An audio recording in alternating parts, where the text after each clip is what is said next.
reproduction in the flowering plants. So basically, sexual reproduction in flowering plants, it means that we are going to talk about the angiosperms, and in angiosperms here, the flower, the structure that we are going to study. Okay, we will study the details of a flower, and especially what we are going to study are that how does the reproduction takes place, sexual reproduction takes place in the angiosperms, and which structures are involved in sexual reproduction, the male gametes and the female gametes, how they are produced, where they are produced, and what are the structures which are involved in their production. That all we are going to study. So when we talk about the flowers in angiosperms, flower is actually a modified shoot, right? We know what is a shoot. So flower is a modified shoot, but the shoot is modified so that it can bear the male and the female reproductive organs. When we talk about a flower, a flower has a stalk-like structure. This stalk-like structure is called as the peduncle, and on the peduncle there is a swollen structure that is present on the terminal portion of the peduncle, which is called as the thalamus. Now on this thalamus, all the floral whorls are present. Now what are whorls? We will see. So these floral whorls, now when we talk about the whorls, we will talk from outside to inside. The first floral whorl is actually called as the calyx, and the calyx is actually made up of single units which are called as the sepals. Okay, the next whorl, that is the second whorl that we will talk about, is called as, or it is made up of, I will tell you what it is made up of. It is made up of some brightly colored structures which are called as the petals, and this whole whorl will be called as the corolla. Okay, so calyx, and then there is a corolla.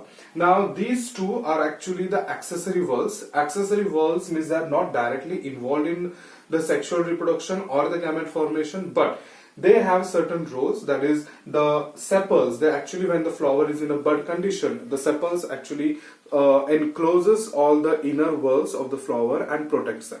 The petals, when the flowers bloom, when the flowers open up, the petals are here directly to involved, which are involved in the attraction of the insects, attraction for the birds, which can be attracted because of the brightly color of the petals. Nextly, there is a third whorl towards the inner side. I will draw it over here.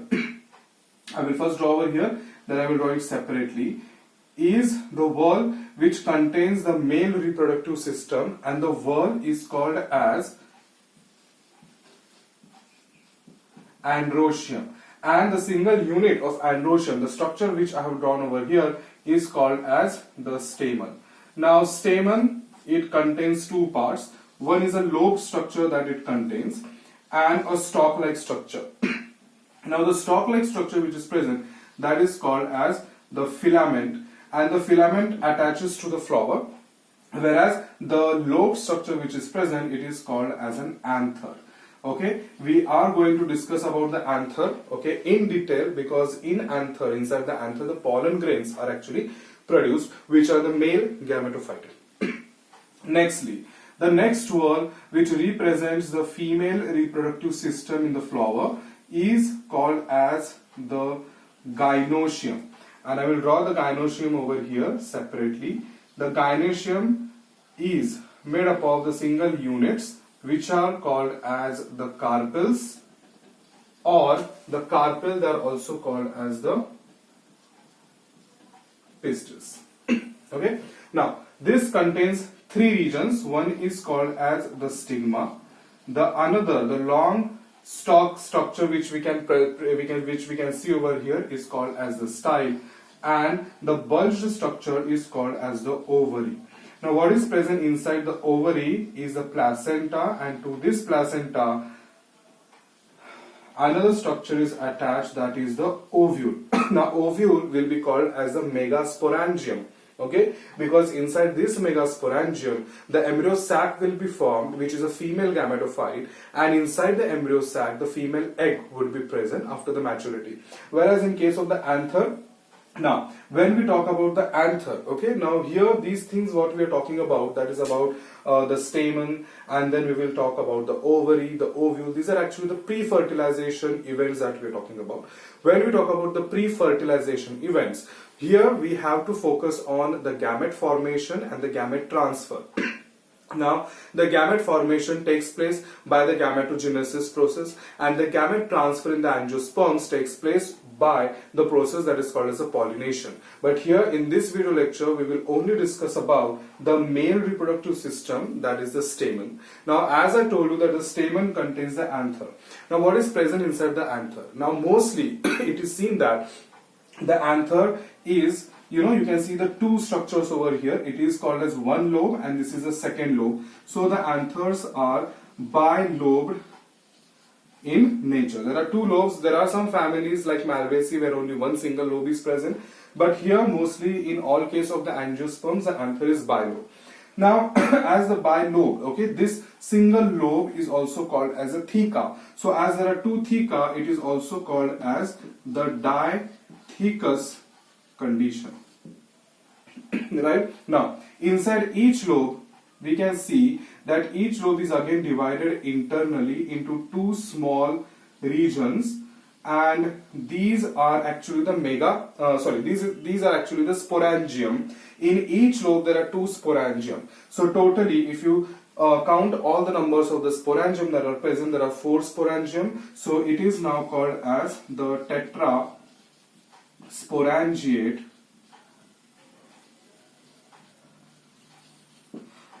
condition. Okay, so it is bilobed, dithecous, and in each lobe there are total in each lobe there are 2 sporangium, and all together there are 4 sporangium. There is a microsporangium, and that's why it is called as a tetrasporangiate condition.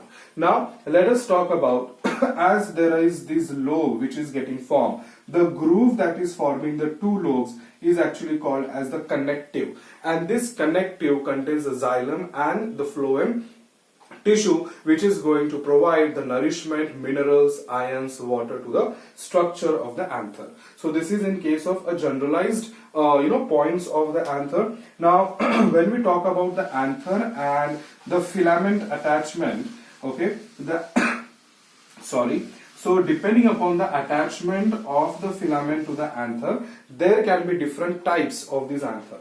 One, this is the anther, right? This is the groove. Now if the filament is present on the base over here, okay, so as the filament is attached to the base, it will be called as the basi-fixed type of a condition, right? So this is the first one, is the basi-fixed. What about there is an anther and the filament is attached on the somewhere on the dorsal side? So it will be called as the dorsi-fixed condition, right? What about if there is an anther, right, and to this anther, to the entire length of this anther, the filament is attached. The entire length of the anther, the filament is attached. That will be called as an adnate condition. So this is the first basi-fixed, this is the second dorsi-fixed, third I have drawn over here, that is the adnate condition. Now let us see the fourth one. Now the fourth condition is the anther is present, and to this anther, let me draw it something like this. This is the anther, bilobe anther, and the filament is attached over here. So now you can see that the anther is present in such a way that it is in a dangling condition. So mostly here, when we call as a dangling, this kind of anther and filament attachment is called as a versatile type of a condition. Mostly this is seen in the anemophilous flowers, and anemophilous flowers are those flowers where the pollination is dependent on the air. So that's why it is in a dangling condition, so that when it dangles, the pollen grains will be released easily and they will be taken to different places with the air. So these are the different types of attachment of the filament to the anther. Now after the anther and the structure of the flower that we have discussed, let us now focus on the walls of the anther and how these walls of the anthers are formed, from which cells of the anther the walls are actually formed. Now let me draw a small diagram so that I can represent the structures. This one is the most innermost layer of the most outermost layer of the anther, and as it is the outermost, it will be called as the epidermis layer. Now what I am trying to draw over here is the structure of microsporangium, right? But when we are talking about the structure of a microsporangium, we should know that there are going to be some walls which are protecting the pollen sac, that is a microsporangium, which is present in the center where the pollen grains are produced. But what I am drawing over here is a structure of a typical microsporangium. The most outermost wall is called as the epidermis. After the epidermis, there are going to be some radially elongated cells, and these radially elongated cells also form one single layer, and this layer is called as the endothecium layer. The cells are also called as the endothecium cell. What we have to remember over here is that some endothecium cells from their tangential walls, okay, are going to secrete a substance which is called as alpha cellulose, and because of the secretion of the alpha cellulose from the tangential walls of the endothecium, the bands are formed not on all the endothecium cells but on some of the endothecium cells, and they are hygroscopic in nature, help in the dehiscence of the anther. So we have to remember, because in many question papers, in many reference the questions that we solve, there you will find this type of a question. So we have to remember that the layer which is involved in the dehiscence of the anther is the endothecium. Now also in the NCERT, when we read that endothecium gives protection and the epidermis also gives protection, but some points we have to focus, because the alpha cellulose and the fibrous bands and the fibrous thickenings, these are the points which are not present in NCERT, but we have to keep in mind. Now after that, some cells do not have the thickenings of the alpha cellulose, and here let me draw the second microsporangium. This is the third microsporangium, and this is the fourth microsporangium. This line which we form, which we are actually seeing over here, this is called as the stromium. And who is actually forming the stromium? The stromium is formed, or the line of dehiscence it is also called as, it is formed by those endothecium cells which do not have the alpha cellulose thickenings, right? So this is about the endothecium. Now let me take some another color so that I can draw the third layer to the inner side, and this layer is actually made up of 2 to 3 layers of the cells, and this layer is called as the middle layer. Now middle layer is 2 to 3 layered, okay, and what is the function of these cells? Okay, earlier when the microsporangium or the microspore tetrad, when they are not properly formed, not developed inside the pollen sac, during that early developmental stage, all the reserve food material is actually reserved in the middle, the cells of the middle layer. But later on, in the next developmental stages, all that food is mobilized to the next layer that we are going to see, and that layer which is present over here are the flat cells which have a high amount of cytoplasm, and they are also radially elongated cells, and this innermost layer is now called as the tapetal layer, and the cells are called as the tapetum. Now there are many functions of the tapetum that we have to remember, and you can see here that inside the tapetal cells I am drawing one or more than one nucleus. So that is one characteristics of the tapetal cells, that it may have one single layer, or it may have it may have one single nucleus, or it may have more than one nucleus. So the DNA content is more, the cytoplasm content is more in the tapetal cells. And now let us focus on what is the function of the tapetum. Before that, let me tell you that these middle layer cells which are present, they are the crushed parenchymatous cells. So that point we have to remember. Coming to the next one of the tapetum. Now tapetum, as I said, they have more than one nucleus, and they are involved in the nourishment of the microspores. Now where are these microspores present? The microspores are present exactly in the center of the pollen sac, and there are thousands and thousands of microspores over here. Now when I talk about microspores, here I am referring to the pollen grains which are produced. But how these pollen grains are produced, we will see in the process of microsporogenesis. Now, first is the nourishment. Then the second one, the second function of the tapetal cells is that after the nourishment, they also produce a substance which is called as the pollen kit.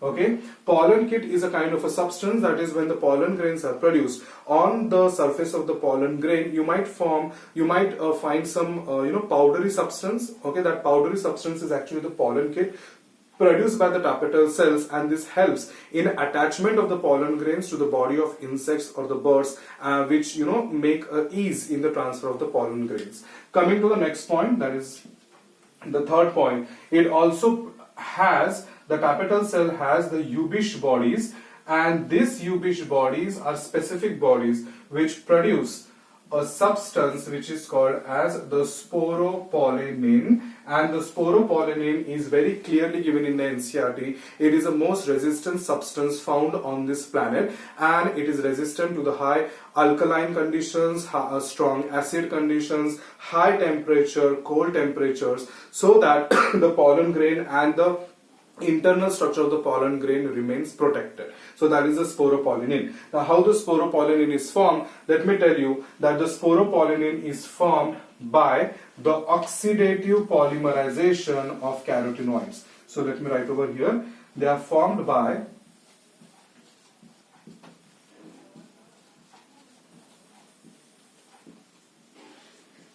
oxidative polymerization of the carotenoids. So carotenoids are the precursor substances over here, which are the pigments in the plant body, and by their oxidation and by their polymerization, the Sporopolyme is formed. We also have to remember that the pollen grain's outer wall, which is called as the exile, which we will discuss, is made up of the Sporopolyme, right?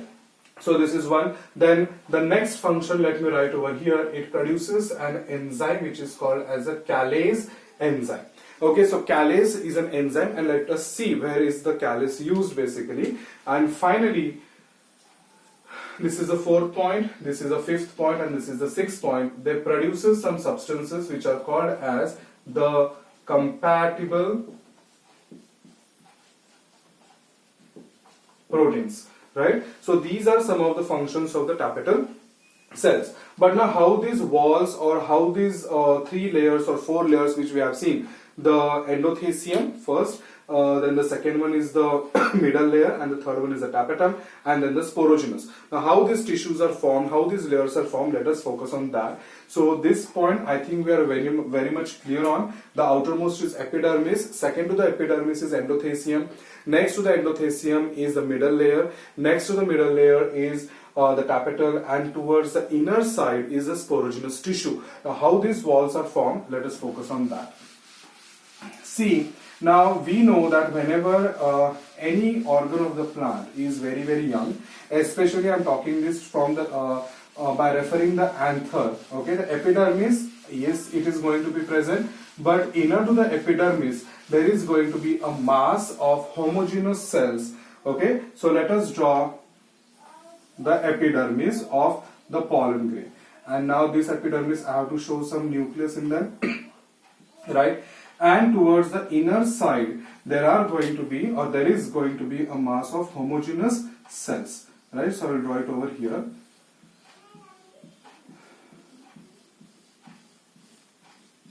This is a mass of the homogeneous cells.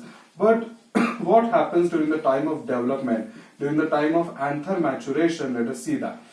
Now some cells, okay, at some of the angles, they start getting enlarged in size.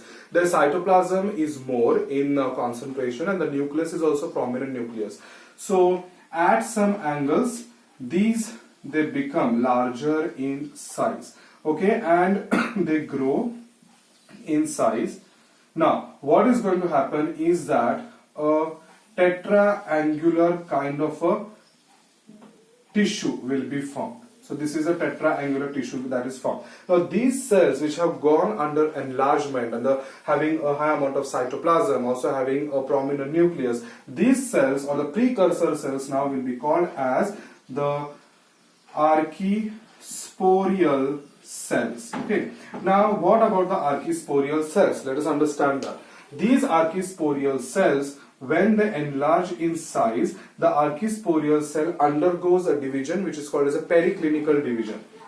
Which division? It is called as the periclinical division. And in periclinical division, this division is parallel to the wall of the anther. Okay, so this is how the periclinical division would take place. Now this periclinical division which has taken place, the inner cell which is formed will form the sporogenous tissue, and the outer cell which is formed, it will be called as the parietal cell. Okay, so first this is the thing what is going to happen. The parietal cells which are formed on the outside, they will start undergoing the periclinical division, as well as they will start undergoing the anticlinical division. Now periclinical division, we know, parallel to the wall of the anther, but anticlinical is perpendicular to the wall of the anther, like this. Right? So when this division takes place, we know that the wall layer is going to start happening, and the wall layers are formed. That is the endothecium, the middle layer, the tapetum, they are formed, and finally the sporogenous. So we have seen that how the sporogenous or tissue is getting formed. Now once the sporogenous tissue is formed, the sporogenous tissue cells, okay, the sporogenous tissue cell itself will start acting as the microspore mother cells. Okay, I will write over here microspore mother cell, we will call them as the MMC, or the sporogenous tissue undergoes a differentiation process, a mitotic division process, and then those cells which are formed after the division, they will start acting as the microspore mother cell, which are diploid in nature. Right? Now the microspore mother cell which is diploid in its DNA content, in its chromosomal content, it will undergo the meiotic division. We know that meiosis 1 and meiosis 2, and at the end of the meiosis, I will write here, meiosis 1 and meiosis 2 has been completed, and at the end of the meiosis, 4 daughter cells are formed, and all these 4 daughter cells which are formed are going to be haploid in nature. Now when these microspores, now we are going to call them as the microspores, these microspores, when they are produced, they are attached to one another, and that condition is called as a tetrad condition. Now their attachment is because of a substance that is present in between them. The substance is the callase, the substance is the callose sugar. And if you remember, the tapetal cells, they produce a callase enzyme. So that callase enzyme basically digests the callose, and during the time of dehiscence, the pollen grains, they get separated from one another and they are released as single pollen grains outside the anther. Right? So this is the process of microsporogenesis. This mother cell which is undergoing a division is also called as a meiocyte. Now why they are called as meiocyte? As the name suggests, cyte means a cell. And meo means the cell which will undergo the meiotic division, the reductional division, and it will form the 4 haploid daughter cells. So this is the process of microsporogenesis which takes place inside the microsporangium, and thousands and thousands of pollen grains are produced by this process. Coming to the next point. Let us now discuss the male gametophyte, that is the pollen grain. But before discussing this, let us understand that what is a successive type of cell wall formation and what is a simultaneous type of cell wall formation. Now, when we are talking about the cell wall, right, when the pollen grain is formed, okay, the cell wall has to be formed on the outer side. So when will this cell wall formation takes place? Right. When the cell wall formation takes place after meiosis 1 and after meiosis 2, okay, on the daughter cells, on the pollen grains which are produced, that type of a cell wall formation is called as a successive type of cell wall formation, which is seen mostly in the monocots. And the tetrad structure which is produced by this successive type is called as an isobilateral type of a tetrad which is formed. So this is the isobilateral tetrads that are formed. Each one is a pollen grain which is attached with one another. Then, what about the simultaneous type of cell wall formation? Simultaneous means the meiosis 1 completes, the meiosis 2 also completes, and at the end of the meiosis 2, the cell wall formation takes place. And the tetrad structure which is formed by this is called as this one is called as isobilateral. I will write here, it is called as isobilateral tetrad structure. This one is called as a tetrahedral tetrad structure. Okay, this is seen in monocots, and this one is seen in case of the dicot angiosperms. But there are some more tetrad conditions which can be seen. The another is called as the dicoset. In case of dicoset, it is found in the plants like magnolia, and the dicoset looks something like this.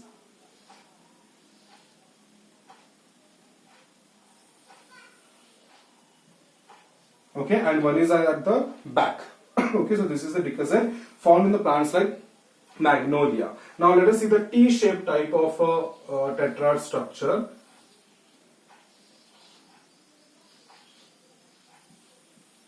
This is a T-shaped type of a tetrad structure. This is found in the plants like Butamopsis. Okay, this is a T-shape and the plant is Butamopsis. And finally, there is one more structure where the pollen grains are arranged in a linear fashion, and that's why the condition of the tetrad is also called as a linear condition, seen in the plants like Halophila or Halophia. Okay, in some books it is given as Halophila, in some books it is given as a Halophia, and so these are the different types of the tetrad structure that we can concentrate on. I have also given you the examples. So let us see now the next point, that is the structure of the pollen grains. Okay, and after the structure of the pollen grains, one more extra point I would like to discuss about what is pollinium, and that pollinium is found in the Calotropis plant. So I will draw the structure of a pollen grain. This is the pollen grain. This is the inner cell wall, and the blue one that I am drawing is actually the outer cell wall, and I am drawing two openings over here. One is this opening which is called as a germ pore, where the outer wall is not continuous, the outer wall is discontinuous, and here also there is one germ pore. Okay, the inner wall is continuous. Okay, the outer wall is called as an exine and the inner wall is called as an intine. Okay, now when the pollen grains are released from the anthers, when they are after the dehiscence, when they are released from the anther, they might have two cells in them. Okay, or they might have only one or three cells in them. That is, they are either released in a two-celled stage or they are either released in a three-celled stage. Okay, but 60% of the pollen grains are released in a two-cell stage. Which are those two cells inside? The one cell which is larger in size, has a high content of cytoplasm and a large nucleus, which is called as a vegetative cell. Right? The another cell which is smaller in size is called as a generative cell. So this generative cell is actually the male gamete that is present, and as the male gamete is present inside the pollen grain is called as a male gametophyte. Okay, the diameter of the pollen grain is around 25 to 50 micrometers in diameter, and they have two walls. Okay, all together, both the walls together is called as a sporoderm. Okay, exine and intine. So exine and intine, these terms were actually given by the scientist, I will write the name here, given by the scientist Fritsch. Okay, in 1837. So exine is made up of Sporopolyme, Intine is made up of cellulose and pectin. Now, as I have already told you, that is hexane is the most resistant substance on the planet. So it is also helpful in preserving the pollen grains, and that preservation of the pollen grains for a very long period of time is called as, or the pollen grains are called as, a microfossils. Right? So that is possible only because of the hexane. Now, what if there is only one germ pore present in the pollen grain from where the pollen tube will grow? Now, if only one germ pore is present, it is called as the monosiphonous, or you can say monosiphonous condition. Or if two germ pores or more than one germ pore is present, it is called as the polysiphonous condition. The polysiphonous condition is seen in the Cucurbitaceae family, and the monosiphonous condition is seen in the families like Malvaceae. Okay, so that we can remember over here. Now, the generative cell is going to act as a male gamete, so it will be, its role is in fertilizing the female gamete, so fusion with the female gamete. Whereas the vegetative cell is going to grow as in the form of a pollen tube. So let me draw the pollen tube over here, which is called as the pollen germination. So when the vegetative cell starts developing as a pollen tube, it is called as a pollen germination, and pollen germination takes place on the surface of the stigma, okay, of the carpel, when the pollen grain receives a chemical signaling from the style or from the stigma, that is called as the stigmatic secretions, or the style secretions, or the ovary secretions, which are in the form of some chemical signals like carbohydrates, lipids, okay, inositol, boron, calcium. They helps in the germination of the pollen grain, and it is called as a chemotactic behavior. Chemotactic behavior, or the chemotrophism, that is where the structure of a plant starts moving towards the chemical signaling. So that is in case of the pollen pistil interaction that we will discuss in some later stages of this chapter when it evolves. But till here what we have completed is the structure, a typical structure of a flower, the walls of a flower. After the walls of a flower, we saw the male reproductive system, that is a stamen, the different types of attachment of anthers and the filament. We have seen what is an anther, and we have seen the complete structure of an anther, the microsporangium, how it is present, how it is formed, and how the microspores are formed, and then the structure of the pollen grains. Now finally we will discuss about something related to the pollen grains. Pollen grains, in many people, they cause allergies, asthma, bronchial afflictions. Okay, so they are involved in causing hay fever, bronchitis, and etc. Then after that, pollen grains are also used in making some tablets, because pollen grains are very rich in nutrients. So these tablets or the pollen syrups are given or are consumed by the athletic people or by the horses which are used in the racing, okay, because it gives a high content of the nutrients. So, and pollen grains can also be preserved as cryopreservation in liquid nitrogen at minus 196 degrees Celsius, which is called as a cryopreservation. So this is all about the male reproductive system and the pollen grains, which is a very important point.